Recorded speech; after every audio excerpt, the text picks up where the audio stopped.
하나님의 말씀은 요한계시록 말씀 보시겠습니다. 요한계시록 1장 9절로부터 20절까지 말씀 제가 봉독해 드리겠습니다. 나 요한은 너희 형제요 예수의 환난과 나라와 참음에 동참하는 자라. 하나님의 말씀과 예수를 증언함으로 말미암아 반모라는 섬에 있었더니 주의 날에 내가 성령에 감동되어 내 뒤에서 나는 나팔소리와 같은 큰 음성을 들으니 이르되 내가 보는 것을 두루마리에 써서 에베소, 서머나, 버가모, 두아디라, 사데, 빌라델피아, 라우디게아 등 7교회에 보내라 하시기로 몸을 돌이켜 나에게 말한 음성을 알아보려고 돌이킬 때에 7 금촛대를 보았는데 촛대 사이에 인자 같은 이가 발에 끌리는 옷을 입고 가슴에 금띠를 띠고 그의 머리와 털의 희기가 흰 양털 같고 눈 같으며 그의 눈은 불꽃 같고 그의 발은 풀무불에 단련된 빛난 수석 같고 그의 음성은 많은 물소리와 같으며 그의 오른손에 7뼈이 있고 그의 입에서 좌우에 나온 검이 나오고 그의 얼굴은 해가 힘있게 비치는 것 같더라. 내가 볼 때에 그의 발 앞에 엎드려져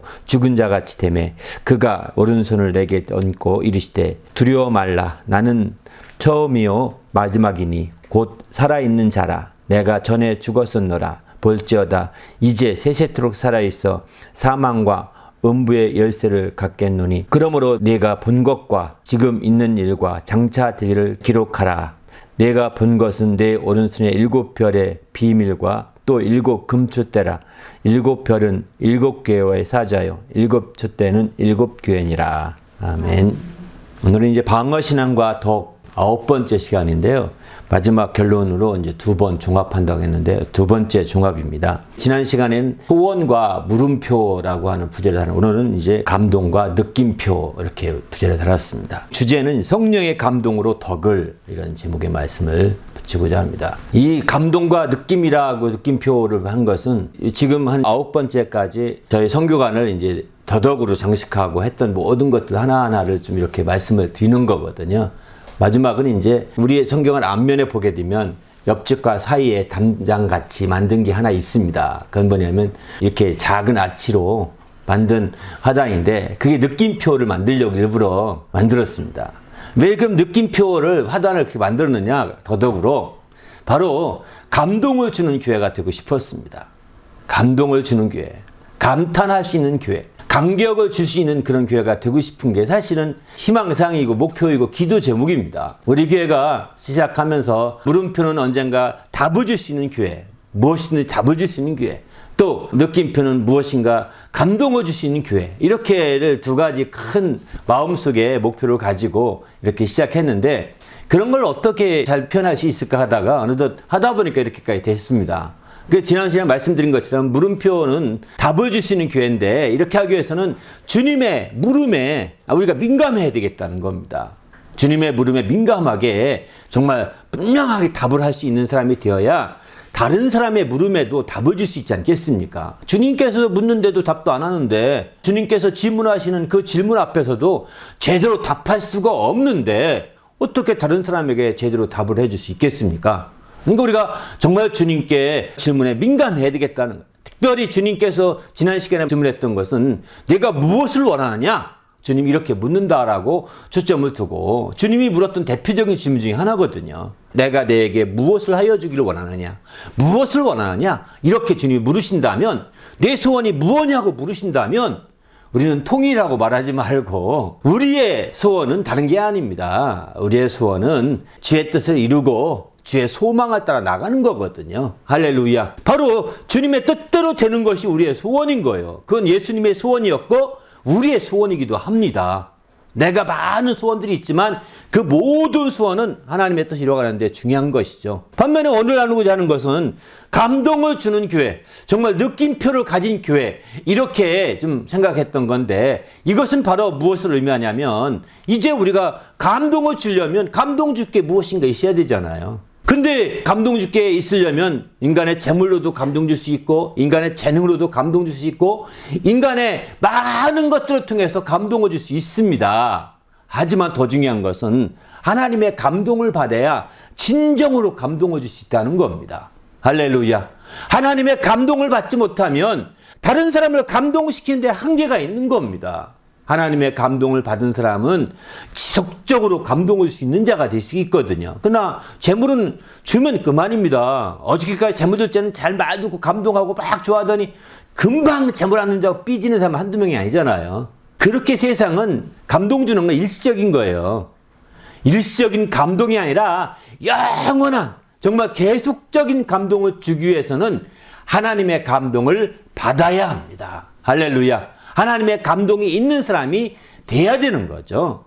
그런 의미에서 오늘은 이제 감동과 이 느낌표라고 하는 것은 하나님의 감동을 받아라 감동을 주는 교회가 되자, 이렇게 말씀을 증가하고 싶어서 성령의 감동으로 덕을, 이런 주제의 말씀을 나누고자 합니다. 우리 그리스도인들은 우리 하나님을 믿을 때에 하나님에게 이런 감성이 있는 하나님이심을 믿어야 합니다. 하나님이 그저 고고하신 분이니까 아무리 그분은 간지름 쳐도 간지름 칠 것 같지 않잖아요. 그분은 아무리 웃겨도 웃을 것 같지 않지 않습니까? 전부 다 아시니까 내가 그 다음 말 뭐 할지도 알아, 이렇게 다 하면 웃기지 않잖아요. 근데 하나님은 그렇지 않습니다. 감성이 있는 분이셔서 그분은 감탄하기도 하시고 감격하기도 하시고 때로는 안타까워 탄식하기도 하십니다. 감성이 있어요. 그분은 우리와 같은 감성이 있는, 우리는 그 감성의 모양으로 지음받았거든요. 하나님의 그 인격의 모양으로 지음받아서 우리에게도 그런 감성이 있는 거죠. 그런데 하나님 앞에는 이런 감성이 원형이 있는 겁니다. 할렐루야. 그런 하나님을 믿기 때문에 우리가 정말 하나님 앞에서 우리의 감성을 따라서 찬양하며 감성을 우린 소중히 여기는 거죠. 여러분 신앙생활하면, 처음에 믿음 생활하면 감성이 없는 것 같이 느껴집니다. 아주 딱딱하죠. 믿음만 강조하면 굉장히 이성적인 것처럼 느껴지거든요. 이성적인 것 같이 느껴져요. 그래서 딱딱한데 사실은 덜 성장해서 그렇습니다. 믿음이 더 성장하면 그 다음엔 감성이 발휘되기 시작합니다. 그래서 마침내 감성이 발휘해서 작은 것에도 감격하고 작은 것에도 감탄하고 작은 것에도 감동을 받게 됩니다. 그러나 어떤 사람 믿음이라고 하면서 냉랭한 사람들이 많잖아요. 이성적으로. 너무 이성적이어서 그거는 별거 아니야. 하나님 영광에 비교하면 별거 아니야. 이렇게 말하는데 마치 별거 아니죠. 이 믿음으로 볼 때 하나님 영광에 비교해 볼 때 별거 아니지만, 그러나 믿음이 참으로 좋은 사람은 별거 아닌 것 같은 것으로 섬긴 그를 감동받습니다. 그에게. 별거 아닌 그것으로 정말 사랑해 주는 그를 참으로 감탄합니다. 감격해 합니다. 믿음이 좋은 분들은. 그게 없어서가 아닙니다. 그는 그것에 수십 배, 수만 배 더 많은 것을 가지고 있어도 그렇게 작은 것으로 이렇게 종이 쪽지 하나 써준 것 가지고 감격하고 감동을 받습니다. 믿음이 좋은 사람들은. 그러나 믿음이 연약한 사람들은 이거 뭐해, 그것 가지고 뭐해, 하나님은 더 큰 건데 하면서 막 이렇게 떠버리는 사람이 있는데, 사실은 딱딱한 믿음을 가진 사람입니다. 우리는 주님 안에서 하나님의 그 감성을 인정하셔야 돼요. 그 성경에 보면 대표적인 주님이 그러시지 않습니까? 주님도 이 땅 오셔서 기뻐하시고 슬퍼하시기도 하시고 막 그러지 않습니까? 주님이 가장 기뻐하는 장면 중에 한 가지가 바로 바요나 시몬아 내가 복이 있도다, 이것을 알게 하니는 바로 내 아버지의 성령이시구나 라고 이렇게 마태복음 16장 17절 이렇게 말씀하시죠. 너는 인자를 누구라 하느냐라고 베드로에게 물었을 때 베드로가 말하잖아요. 주는 살아계신 하나님의 아들이시고 그리스도이십니다 라고 이렇게 말할 때 너무너무 기뻐해서 바요나 시몬아 네가 참으로 복이 있다, 이것을 알게 한 것은 혈육이 아니라 아버지의 성령이시구나, 감격해 하지 않습니까? 이렇게 주님이 너무너무 기뻐하신다고요. 구약에도 이런 대표적인 기뻐하신 장면이 나옵니다. 하나님께서. 그건 뭐냐면 창세기 22장 12절 보게 되면은 아브라함이 이제 이삭을 낳아서 이삭을 모리아산에 가서 바쳐라 해서 마침내 바치러 갑니다. 아무 말 하지 않고 갑니다. 심지어는 올라갈 때 나무는 있는데 제물은 어디 있습니까? 이삭이 물어봅니다. 그때 그 아버지 심정이 어떻겠습니까? 그때에 아브라함은 말합니다. 하나님이 예비하실 것이다. 그리고 마치 올라가서 다 나무 사터니 누워라 해서 그걸 얼른 묶고서 얹어 놓습니다. 그때에 이삭은 자기가 그 제물이라는 걸 그때 알게 됐겠죠. 그리고 마침내 주저할 것 없이 칼을 들어서 찍으려고 합니다. 이때에 하나님의 사자가 나타나서 아브라함아 아브라함아 그대로 머물러라, 그에게 거물대지 마라 이렇게 말합니다. 너무 급하게 아브라함 막 이렇게 부르짖습니다. 그러면서 이제 창세기 20장 12절 이렇게 말하면 이제야 내가 나를 경외한 줄을 알았노라 이렇게 말합니다. 감격하는 겁니다. 그전에도 경외하는 거 알았지만 진짜 네가 나를 경외하는 거구나. 이제야 네가 나를 경외하는 거 이제 알았다라고 이렇게 감탄해하고 감격해하는 모습을 본다고요. 여러분 하나님이 그 별거 하는 것까지 그렇게 감격하시겠어요? 우리가 볼 때 별거 아니잖아요. 사실 인신공양하는 거 이방신들에게 많이 하지 않습니까? 많이 합니다. 하나님 앞에 인신공양하는 거 별거 아니지 않습니까? 그거 할 수도 있다고요. 근데 하나님은 정말 이 사람이 참으로 나를 경외한다는 걸 그때 알았다고 감격해하면서 이제 하나님이 예비하신 다른 양을 예비하셔서 풀 속에 거기서 멈추게 합니다. 가시덤불에 뿔이 끼어서 못 도망가게 만들었죠. 그래서 그를 대신으로 이제 하게 되는 거죠. 이렇게 되듯이 마찬가지입니다. 우리도 이제 하나님은 이렇게 감동하시고 감격하시고 감탄해 하시는 분이시라는 거예요. 우리도 이런 감격해 하시고 감탄하시고 정말 감동하는 하나님을 믿으신다는 거예요. 그렇기 때문에 우리가 그분의 정말 참 놀라운 축복들을 느끼게 되는 것이죠. 우리 교회도 이런 하나님의 정말 감성을 따라서 우리가 믿음 생활을 해야 되겠다 생각을 합니다. 그래서 우리도 작은 것 하나 얻었어도 작은 것 하나 응답됐어도 그분께 참으로 감사하고 그분께 참으로 감격해하고 그분께 감탄하고 그분께 찬양하고 이렇게 나가야 되거든요. 하나님 앞에서도 감격해하고 감탄해야 되는 거예요. 얼마나 감사해 보셨습니까? 하나님 앞에. 하나님이 누구를 감동하시겠어요? 하나님이 감동시키려고 할 때 마음을 감동시키고 막 그렇게 감동시키려고 할 때 누구를 감동하겠냐고 감동받겠냐고 누구한테 이렇게 하나님께 감격해하고 감사하고 감탄하며 찬양하는 그에게 더 감동받지 않겠습니까? 이렇게 감동받으니까 그런 사람을 또한 감동시키려고 하지 않겠습니까? 우리는 하나님을 감동시키려고 하나님이 감동받게 하려고 하지 않는 거예요. 너무나 안타깝죠. 왜? 하나님 앞에 참으로 감사해하고 감탄해하고 감격해하고 참으로 찬양해 보십시오. 감동시킬 수 있어요. 하나님이 그것을 통하여 감동을 받게 됩니다. 할렐루야. 사실은 구약에서의 기도는 이렇게 감동시키는 기도였어요. 대부분이. 신약에서는 기도는 예수 이름으로 기도했거든요. 구약에서는 예수 이름으로 기도 안 했어요. 예수 이름으로 구약에 기도한 적이 없잖아요. 그죠? 하나님께 앞에 어떻게 기도하냐면 하나님 내가 한 것 있잖아요. 매일같이 기도한 거 아시죠? 또 내가 부재한 것도 아시죠? 바로 바리새인들이 기도할 때 자기가 한 것을 나열한다고 하지 않습니까? 그죠? 그게 전형적인 구약 기도의 모습입니다. 자기가 한 거 나열하는 겁니다. 그 뭐를 의미할까? 하나님 다 보시는데 왜 나열할까요? 그분에게 감사하고 또 그분을 감격시키고 싶은 거예요. 감동받게 하고 싶은 거죠. 그러니까 하나님이 응답해 주세요라고 하죠.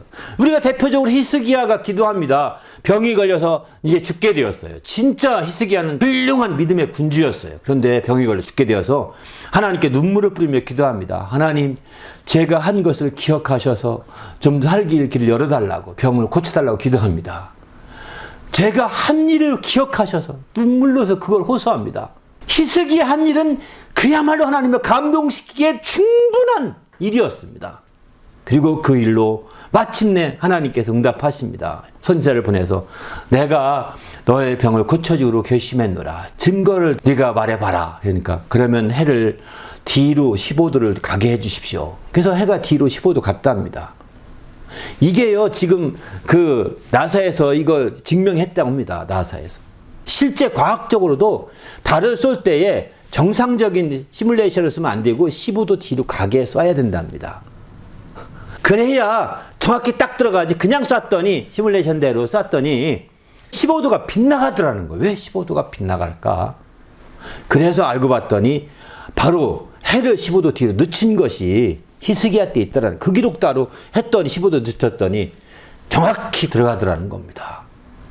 이거는 그만큼 분명한 거잖아요. 그것처럼 정말 놀라운 역사가 구약에서는 이렇게 감동시킨 겁니다. 할렐루야. 신약에 와서는 감동이 아니라 사실은 이제 예수 이름으로 기도하죠. 그래서 주님께서 말씀하지 않습니까? 이제부터는 내 이름으로 구하라. 전에는 내 이름으로 구하지 않았지만 이제부터는 내 이름으로 구하라. 그러면 내가 시행하리니 너희 기쁨이 충만하리라고 요한복음 16장 이렇게 말씀하시죠. 이런 것처럼 이제 구약과 신약의 기도 차원이 다릅니다. 사실은. 그래서 구약에서는 그래서 감동을 시키고자 하는데 굉장히 주력하고 초점을 두고 있는 거죠. 사실은. 그래서 구약의 성경을 보게 되면은 하나님께 감동됐다. 여호수아도 신에 감동된 사람이다. 라고 이렇게 민수기 10장 18절에 말씀합니다. 삼손도 신에게 크게 감동되었다. 라고 사사기에 이렇게 말씀하고 있죠. 또 이제 엘리야도 크게 신에게 감동되었고 다윗도 크게 신에게 감동됐다라고 이렇게 표현합니다. 바로 다윗이 여호와의 신에게 크게 감동되니라 이렇게 표현하죠. 더 나아가서는 이제 이방인 왕이죠. 파사 왕인 고레스도 하나님이 그 마음을 감동시켰다라고 역대하 36장 22절에 이렇게 말합니다. 하나님을 믿는 사람들이 아니라 믿지 않던 이방인의 왕 고레스까지도 이와 같이 감동시킨 거예요. 사실 놀랍지 않습니까? 하나님이 이렇게 누구를 감동시킬까요? 바로 하나님이 감동받은 자들을 감동시키는 거죠. 하나님이 아무나 너도 좋고 나도 좋고 다 그러면 다 감동됐으면 다 예언하고 이렇게 했을 것입니다. 그냥 다 감동시키지 않습니다. 하나님이 감동받은 사람, 하나님이 감동된 사람, 이런 사람을 특별히 믿음으로 하나님이 감동된 그런 사람들을 하나님이 감동시키는 거죠. 우리도 믿음으로 말미암아 하나님을 감동시킬 수 있기를 예수님의 이름으로 축원합니다. 할렐루야. 그래서 우리가 정말 이렇게 믿음으로 말미암아 감동시키되 감성을 따라서 철저히 작은 것에부터 하나님께 감동을 하는 거예요. 감사를 하는 겁니다. 작은 것부터 하나님께 대하여 이제 감격해 하고 감탄해 하는 겁니다. 그러다 보면 그분을 감동시킬 수 있는 것이죠. 그리고 마침내 그분이 누구 쓸 사람이 없을까 보고 그를 쓰려고 감동시키는 거예요. 여기서 구약에서 감동시키다 라고 말을 할 때는 영어 성경에 보게 되면 이런 말을 씁니다. 바로 그 위에 up이라는 단어를 많이 씁니다. came up 이런 말 쓰고요. stirred up 이런 말 씁니다. 위에 주님이 함께 하는 것을 의미하는 거죠. 이렇게 감동시키는 것이죠. 구약에서는 위에 정말 함께 하는 겁니다. 근데 신약에 와서 우리는 감동이라는 단어를 쭉 찾아보면 여기 감동을 말할 때는 대부분이 in이나 by라는 전치사를 쓰고 있다는 것입니다. 참 차이가 있죠. 바로 구약에서의 감동이라는 말을 쓸 때에는 대부분이 upon 혹은 up이라는 전치사를 사용해서 하나님이 그 위에 와 계시고 또 안에서 그를 움직이시고 이렇게 하시는 것들을 보게 되는데 반면에 신약에 와서는 in이라는 것입니다. 바로 우리 안에 또는 in이고 또는 by인 것이죠. 그가 직접적으로 주도적으로 우리를 이끌어 가시는 거죠. 우리는 수동적인 거고 그분이 주동적으로 움직인다는 건 by라는 것은 그런 의미를 의미합니다. 이렇게 하나님이 주동적으로 직접적이고 우리 안에 역사하시면서 주동적으로 역사하시는 하나님을 나타내고 있는 거죠. 그분이 누구시냐? 사실은 성령이십니다. 하나님이 이렇게 우리 안에서 그리고 그분이 주관해서 역사하시는 그분을 바로 이 성령이신 거죠. 이 성령의 신약에 와서는 감동이 돼야 되는 거죠. 바로 우리 모두가 이렇게 성령의 감동이 되기 위해서는 성령의 충만함을 받아야 가능한 것입니다. 무엇보다도 성령의 충만함을 받게 되어서 이렇게 성령의 감동에 이끌려 다녀야 되겠죠. 그럴 때 마침내 성령의 감동으로 말미암아 우리가 이제 또 다른 사람들을 또한 감동시킬 수 있는 그런 성도들이요, 그런 교회가 될 수 있는 거 아니겠습니까? 우리 모두도 정말 마지막 때 특별히 성령께서 감동하시는 시대입니다. 오늘날 신약 시대는 성령이 감동하시고 성령이 주도적으로 이끌어 가시는 시대, 그래서 성령의 시대라 심지어 이렇게까지 표현하고 있습니다. 그러니만큼 이 성령의 감동을 받고 성령의 감동을 여러분이 따라서 또 다른 사람들을 감동시키는 성도가 되시기를 예수님의 이름으로 축원합니다. 할렐루야. 근데 이렇게 성령의 감동을 받으려면 어떻게 해야 되느냐? 사모함이 있어야 된다는 것입니다. 사모함. 다시 말해서 기도가 필요하다는 것입니다. 그래서 성령의 이런 충만함을 받기 위하여 성령의 감동을 받기 위해 초대교회 당시의 기도를 그들이 어떻게 했느냐? 오로지 기도에 힘썼다는 것입니다. 사도행전 1장 14절을 보게 되면은 주님의 성령을 기다려라. 성령을 받을 때까지 예루살렘을 떠나지 말라. 이렇게 했을 때 그들이 했던 것은 기도였어요. 오로지 기도했어요. 이렇게 기도에 집중했던 거죠. 기도한다는 것은 그만큼 사모함을 의미하고 기도한다는 것은 그만큼 하나님의 것을 전적으로 환영함을 의미합니다. 그걸 받아들이겠다고 하는 것을 나타내는 것이죠. 이렇게 기도하는 것이죠. 기도해서 그를 사모하고 기도해서 그를 환영하고 있음을 적극적으로 나타낼 때 성령께서 충만하게 역사하시고 마침내 감동해 주시는 겁니다. 할렐루야. 우리 모두가 이런 성령의 감동을 받아야 되는 거죠. 그러나 우리가 성령의 이런 사모하지 않고 성령이 이렇게 환영하지 않는 성령이 역사하시냐? 그렇지 않습니다. 성령은 정말 인격적인 성령이신지라 우리가 무시하고 멸시하는데 성령이 강제로 역사하지 않습니다. 성령은 정말 인격적으로 역사하시기 때문에 정말 그가 온전히 환영하고 사모할 때 성령도 그래서 어쩌면 우리의 감성을 따라 작은 감동에도 감사하고 감격하고 감탄하는 것도 필요할 수 있어요. 성령 앞에서도. 이것도 성령께서 깨닫게 해주셨군요.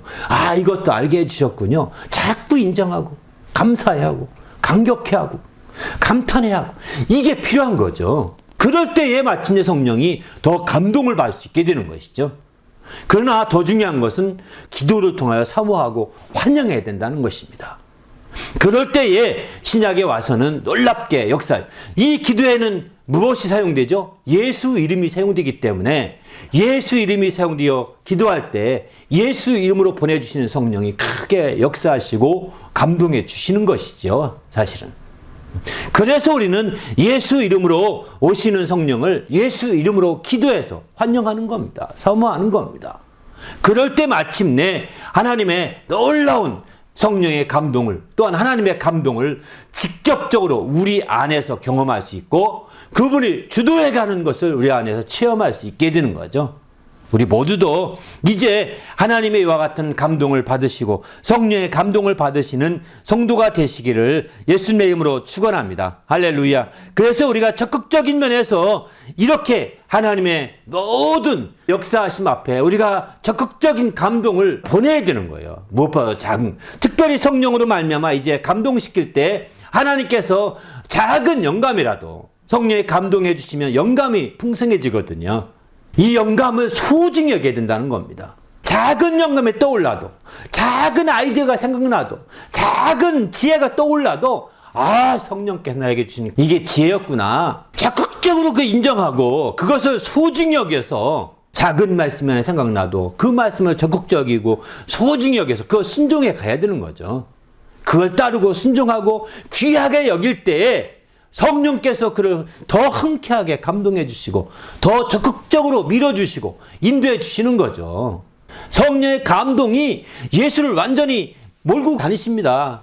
그러니까 우리가 정말 우리 삶에 내가 운전하는 게 편하겠어요? 성령이 운전하면 얼마나 편하겠어요? 옆에 앉아서 난 졸아도 되고 나는 편히 쉴 수도 있고 그러잖아요. 예수를 얼마나 성령에 감동하셨던지 바로 그는 성령이 드라이브 아웃 했다는 것입니다. 성령이 드라이브 해줘서 그가 공생을 다 이루었다라고 이렇게 표현하고 있거든요.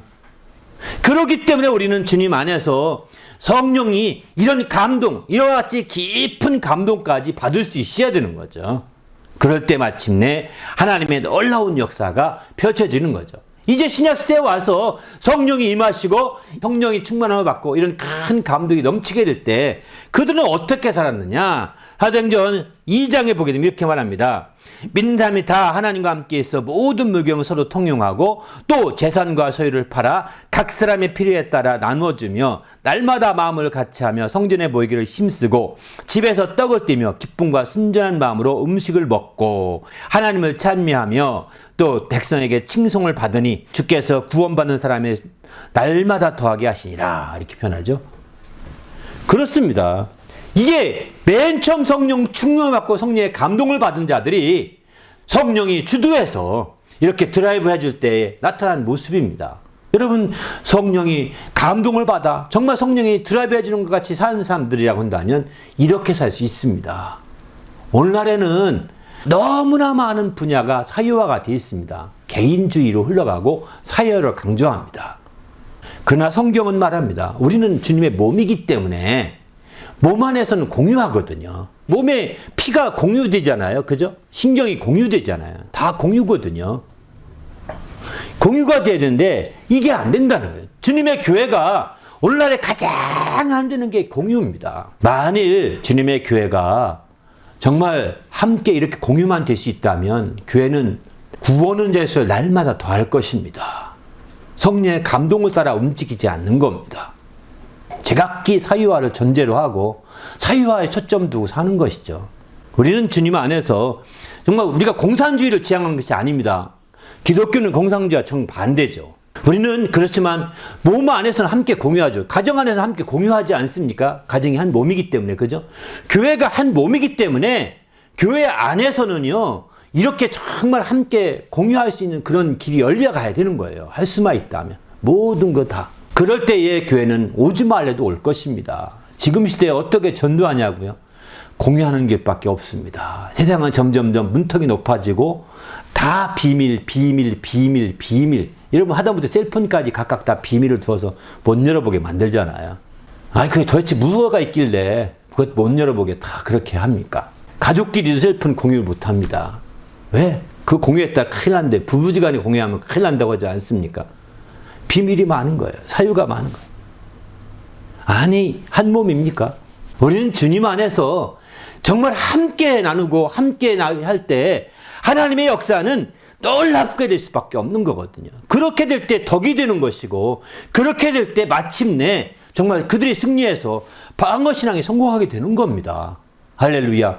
이렇게 주님의 교회가 성령의 감동을 받아서 막 이렇게 하니까 하루에도 수천 명씩 모여듭니다. 그 교회에. 그러니까 세상이 가만히 있겠어요? 세상에 감동을 받아 살던 사람들이 이렇게 교회 때문에 우리 다 망하겠다 생각하니까 핍박하기 시작하는 겁니다. 그래서 1.3교회 핍박이 오기 시작합니다. 사도를 잡아갑니다. 때로는 사도들을 순교의 자리에 집어넣어 돌로 쳐 죽이기도 합니다. 이렇게 되니까 그들이 또 막 위험에 처하죠. 그러니까 이런 마음들이 다 없어지죠. 조금씩 깎이지 않겠어요? 왜? 각각 자기의 목숨 위험할 때는 제각각 돌아가거든요. 목숨까지 공유하지 않으려고 하거든요. 일반적으로는. 목숨이 아닌 다른 것은 공유하려고 하지만. 그런데 목숨까지 위험한 상황이 되니까 다들 막 흩어지는 상황이 됐어요. 그때도 성령의 큰 감동을 받은 사람들은 그렇지 않았더랍니다. 사도행전 4장 32절 보면은 믿는 무리가 한 마음과 한 뜻이 되어 모든 무경 서로 통용하고 자기 재물을 조금이라도 자기 것이라고 여기지 아니하는 자가 없더라. 이렇게 말하죠. 사도들이 정말 그들이 다 핍박이 있던 이때에도 똑같이 하게 됩니다. 그래서 사도들이 큰 권능으로 예수의 부활을 증언하니 무리가 큰 은혜를 받아 그 중에 가난한 사람이 없으니 이는 밭과 집이 있는 자는 다 팔아 그 판 것의 값을 가져다가 사도들의 발 앞에 두매 그들이 각 사람의 필요에 따라 나눠줌이라. 구불에서는 레위족 사람이 있으니 이름은 요셉이라. 사도들이 이끌어 바나바라 이렇게 했던 사람이라. 그가 밭이 있음에 팔아 그 값을 가지고 사도들의 발 앞에 두니라. 사울을 나중에 키웠던 바나바도 그런 사람이었던 거죠. 이렇게 실제 이런 핍박 가운데서 이들이 이렇게도 뭐 또 더 뭉치는 겁니다. 놀랍죠. 이렇게 되니 그들이 어떤 어려움인들, 어떤 공격인들, 어떤 원수의 방해인들 두려워하겠습니까? 땡이 방해낼 수 있는 거예요. 그리고 마침내 정말 어렵고 힘든 자들은 우리가 교회만 가면 살 길이 있다. 교회 오는 거 전도 안 해도 오는 겁니다. 사실은. 이렇게 되듯이 놀라운 역사가 펼쳐지고 있는 거죠. 오늘 본문에 보게 되면 10절에 이러면 주의 날에 내가 성령에 감동되어 이 사도 요한도 주의 날에 성령에 감동됐다고 했습니다. 이 주의 날은 어떤 날이냐면 주님이 부활하신 날입니다. 오늘날은 주일이라고 표현하죠. 바로 주일은 주님이 부활하신 날이기 때문에 성령의 감동이 있는 날입니다. 네. 부활은 성령의 감동함을 받아 성령으로 말미암아 부활하셨거든요. 그렇기 때문에 주일에는 주님의 부활을 기념하면 기념할수록 성령이 기뻐하실 날이지요. 성령이 참으로 기뻐하시고 성령의 감동받을 만한 날인 겁니다. 이런 주일을 우리는 지키고 있는 거예요. 소중히 여기고 있는 겁니다. 그런데 이날에 마침내 하나님의 큰 음성을 듣게 됩니다. 바로 에베소 교회를 비롯해서 7개 교회, 라우디게 교회까지 7개 교회에 두리마리에 써서 편지를 보내라는 것입니다. 그 편지에 공통점이 있습니다. 그건 뭐냐면 귀 있는 자는 성령이 교회들에게 하신 말씀을 들을지어다 이것입니다. 이 말은 공통적으로 다 7번 나옵니다. 귀 있는 자는 성령이 교회들에게 하신 말씀을 들을지어다 라고 이렇게 말합니다. 여러분 어느 교회든 간에 성령이 교회들에게 말씀하고 계시는 거예요. 어느 목사님을 쓸지 모르겠지만 어떤 데는 전사를 쓰기도 하고 어떤 데는 장로를 쓰기도 할 것입니다. 어떤 데는 다른 교사를 쓰기도 할 것입니다. 이렇게 다양한 가르침을 통해서 성령이 말씀하시는 그 말씀을 들어야 되는 거죠. 교회에서 정말 성령이 말씀하시는 그 말씀을 들을 수 있는 귀가 있어야 합니다. 똑같은 성경 말씀 가지고 전하는데 어떤 사람들은 사람의 말로 듣습니다. 정말 사람의 말로 듣지 말고 하나님의 말씀을 들어야 합당하다라고 이렇게 말하고 있어요. 너희가 사람의 말로 듣지 아니하고 하나님 말씀으로 받으니 그것이 옳도다라고 사도 바울은 이렇게 칭찬하고 있습니다. 우리도 하나님 말씀을 들으면서 누가 전하든 누가 가르치든 그 하나님 말씀을 들으면서 사람의 말로 듣지 아니하고 하나님 말씀으로 들을 수 있는 귀가 있어야 되겠다는 거죠. 이게 바로 성령이 교회들에게 하신 말씀인 거거든요. 그걸 들을 수 있는 귀가 있어야 된다고 말합니다. 누구에게 있을까요? 성령의 감동을 받아야 합니다. 하나님 성령의 감동을 받기 위해서는 성령 앞에 기도해야 되는 거죠. 성령께서 오늘 또 감동해 주셔서 그와 같은 말씀 듣게 해달라고 기도해야 되는 거죠. 우리 모두도 성령의 감동으로 이와 같은 귀한 말씀을 들으시고 그 말씀을 통해서 우리 심령이 새롭게 될 수 있기를 예수님의 이름으로 축원합니다. 이렇게 성령의 감동으로 정말 귀가 있어서 그 교회들에 가신 말씀을 들을 수만 있다면 우리는 어떤 어려움도 능히 이기는 방어신앙이 될 것입니다.